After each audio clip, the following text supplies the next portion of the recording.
When you see President Xi of China, when you see Kim Jong-un of North Korea, when you see Putin, and you see all of these people, they're at the top of their game, whether you like it or not, and they can't believe that this has happened to the United States. We have lost respect all over the world.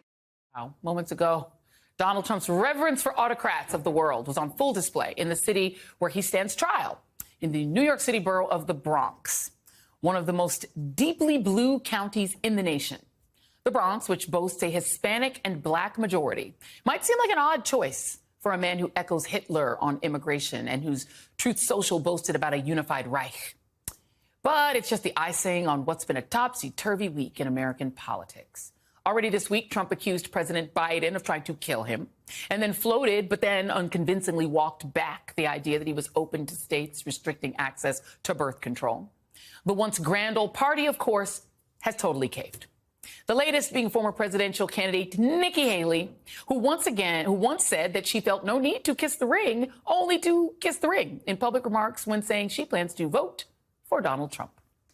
Meanwhile, the actual president is getting actual things done. On Wednesday, President Biden announced the cancellation of an additional $7.7 billion with a B dollars in student loans for 160,000 Americans.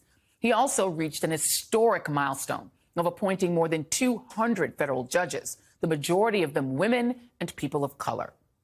Joining me now is Charles Blow, MSNBC political analyst and columnist for the New York Times, and Molly Jong-Fast, Vanity Fair special correspondent and MSNBC contributor. Let me play for you all to enjoy Nikki Haley's, a bit of her speech, juxtaposed with some of the facts to fact check it. Here it is. As a voter, I put my priorities on a president who's going to have the backs of our allies. But NATO, you take a look at NATO, every deal is horrible. I haven't seen any deals that are like good deals. And hold our enemies to account. I think Putin's been a very strong leader for Russia. Who would secure the border, no more excuses. Nikki Haley has been in the pocket of the open borders establishment owners her entire career, and she's a globalist, you know, she likes the globe. Trump would be smart to reach out to the millions of people who voted for me and continue to support me. People behind Nikki Haley are pro-amnesty, pro-China, pro-open borders, pro-war, pro-deep state, and pro-Biden. That's not too good. Make it make sense? Why is she endorsing him?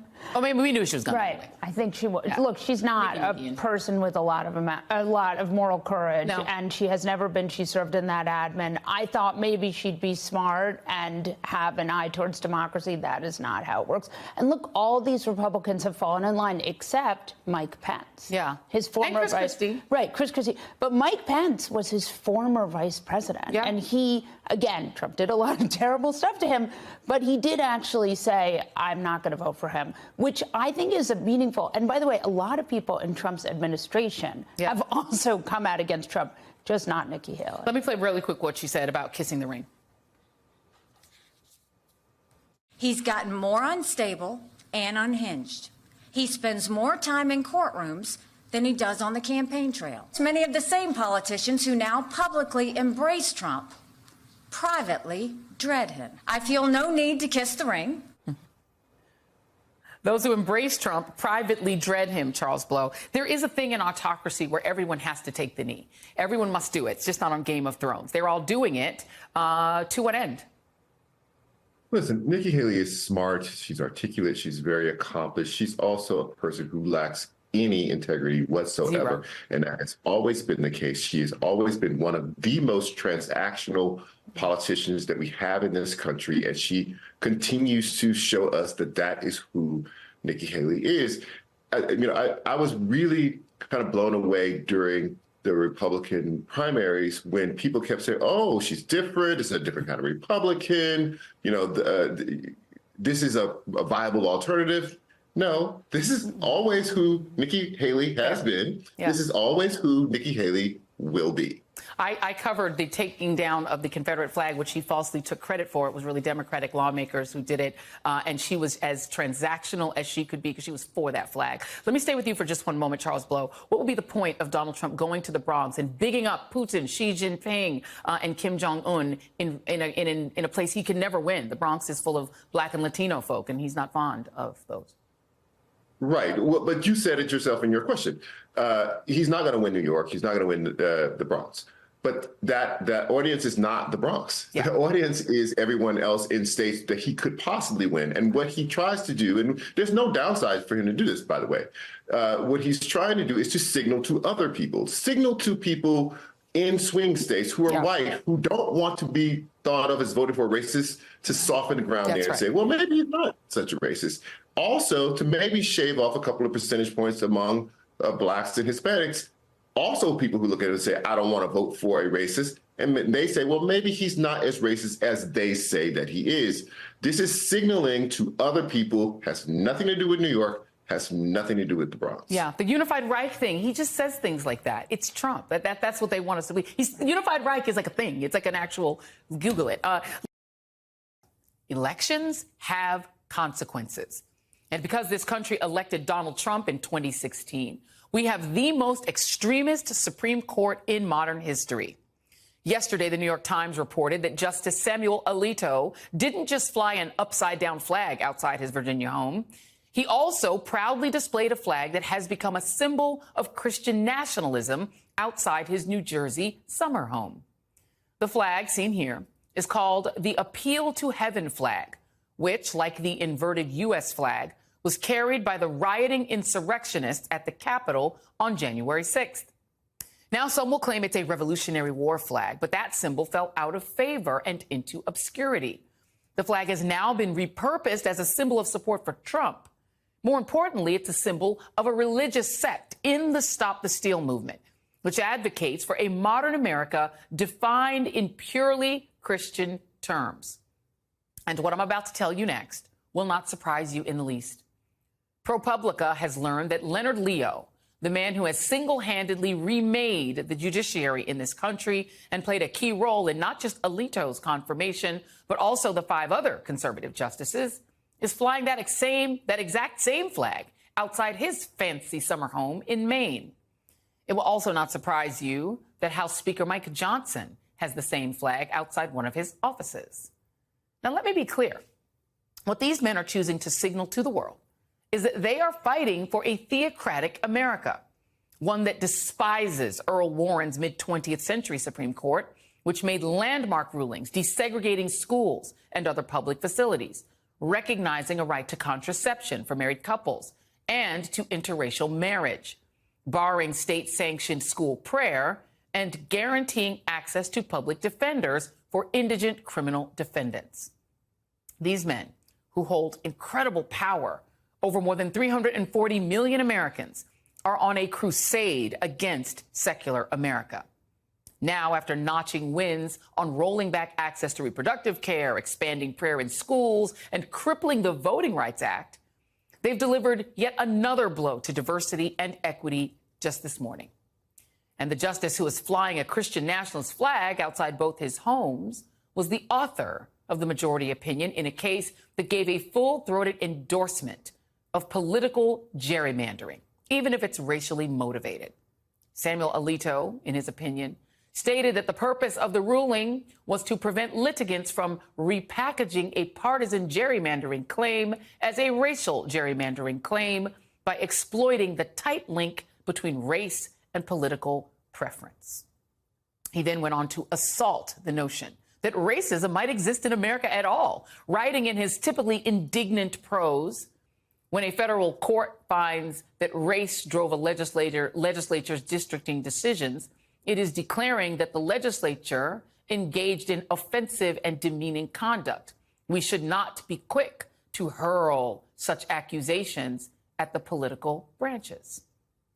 Alito's sneering words, backed by all of the conservatives on the court, now codify the presumption of white racial innocence into the law. His words are truly delusional and breathtaking. But Justice Clarence Thomas, his concurrence takes the cake. Thomas, making the argument that America is not racist and doesn't need the courts to push a fair and just society, assaults the Warren Court's ruling in Brown versus the Board of Education, which found that racial segregation in public schools is unconstitutional. Thomas, whose craving for luxury is exceeded only by his clear self-loathing, faults the Warren Court for taking a, quote, boundless view of equitable remedies through extravagant uses of judicial power to end racial segregation in the 1950s and 60s. That's right. Clarence Thomas, who to America's endless shame succeeded the great Thurgood Marshall, is criticizing the Supreme Court for ruling that a racist system is unconstitutional. Let me just make it plain. The conservative majority does not believe that racism exists. And because they think it doesn't exist, they have now made it easier for Republicans to use redistricting to help white Republicans maximize their political power. Justice Elena Kagan, on behalf of Justices Sotomayor and Jackson, wrote this stinging rebuke in their dissent. Quote, "This court is not supposed to be so fearful of telling discriminators, including states, to stop discriminating. Those actors will often have an incentive to use race as a proxy to achieve partisan ends. Go right ahead," this court says to states today. And so this odious practice of sorting citizens built on racial generalizations and exploiting racial divisions will continue. Frankly, Justices Alito and Thomas do not care.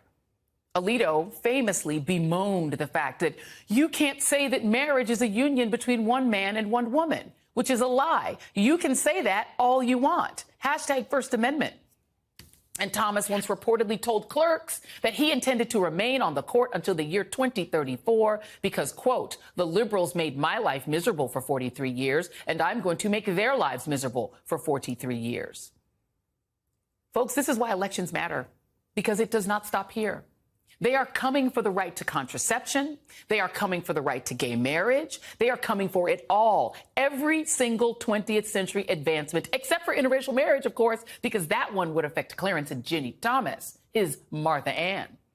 Because make no mistake, this is a war on secular America that they intend to win. Joining me now is Derek Johnson, President and CEO of the NAACP, and David Jolly, former congressman and MSNBC political analyst. Derek Johnson, I'm going to allow you to respond first to what the court has done today. Well, it's unfortunate, and you're correct. Elections does have consequences. Clarence Thomas is a grifter. He is benefiting for positions that he actually taking positions that he benefited from. But for affirmative action, we would not know Clarence Thomas. But for desegregating society, we would not know Clarence Thomas. Clarence Thomas is an unfortunate outcome of a tradition of Black people grifting off their race to portray their race. And it's unfortunate. And what we've seen the Supreme Court do in the decision was to undermine the question of equal protection under the law, that no state should use race as a proxy to discriminate for political gain. We are living in America in 2024, not 1950s apartheid South Africa. And I believe this court want to create an apartheid system. Yeah, I think they wish we were living in 1950s apartheid South Africa, including Clarence, who thinks somehow he might benefit from it so long as he's some rich man's pet. Let me go to you, David Jolly. Let's talk about Samuel Alito. His contempt for his position, his blaming of his wife, his 2 coup flags, and then he is the author of a ruling which says, go ahead and discriminate as long as you color it as political discrimination, because really he's fine with racial discrimination and gerrymandering. Yeah, Joy, I guess we give credit to Samuel Alito that he allows his wife to make her own decisions about which flag to fly, if not her own reproductive freedom. But that's between the Alitos, I suppose.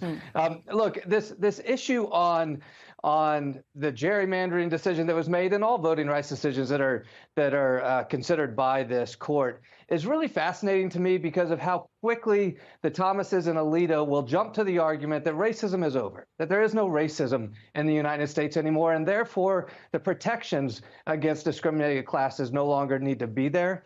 Look, all you have to do is go to certain political rallies tonight and you will see racism on display. But set that part aside as well, and to suggest that the discriminate impact of a history of racism in the United States is still not affecting opportunities for communities of color across the country tonight requires a professed ignorance of the facts right in front of their eyes. I mean, perhaps they live in some pretty special neighborhoods where they don't see the disparity in economic inequality. They don't see the access to healthcare inequality, the access to education inequality, to transportation, to jobs.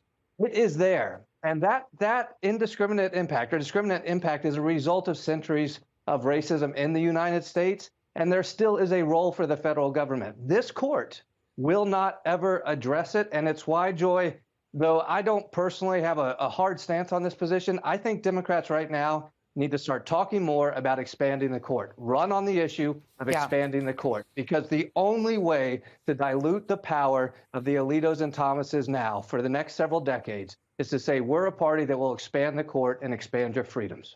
Indeed. And I will note that Democrat Steve Cohen of Tennessee has introduced a bill calling to censure Samuel Alito for his coup flags. But Derek Johnson, I think people, I started this by saying elections matter, but I think people need to get their Democrats and just Americans in general, independents, Republicans who care about being a democracy, need to wrap their minds around the fact that if Donald Trump becomes president, Samuel Alito and Clarence Thomas will immediately retire. They're both in their 70s. They want to retire under a Republican. We now know they are naked partisans. They're not jurists by any stretch of the imagination.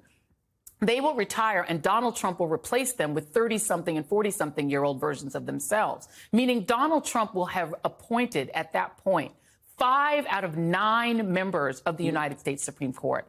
He will have created a court that will last for 50 years or more. That is the legacy he will then inherit as somebody who did not win the popular vote the first time, who got a stolen court seat that he was allowed to flip after Justice Ginsburg died. This is insanity that people are even considering doing it. How do we get average citizens, Derek, to understand that that is what is at stake? Well, I was in Detroit on Sunday, and I talked to a group of formerly incarcerated young men, and they were talking about their frustration, and I listened to them. And after they finished, I said, listen, in a two-party system, there isn't a third-party candidate option that's throwing away your vote. In the game of chess, it's not about the one election in November. It's about the power your vote means long-term. And as a result, you have to move away from candidate A versus candidate B. This is about fascism or democracy. This is about your future. This is about the opportunity and the tone that you set in this power game. What we are looking at, unfortunately, is a small set of individuals that are highly funded by billionaires who are seeking to control tax policies, who get taxed, who's not, and what those tax dollars are spent on. And they're willing to risk our Constitution and this democracy to maintain their supremacy.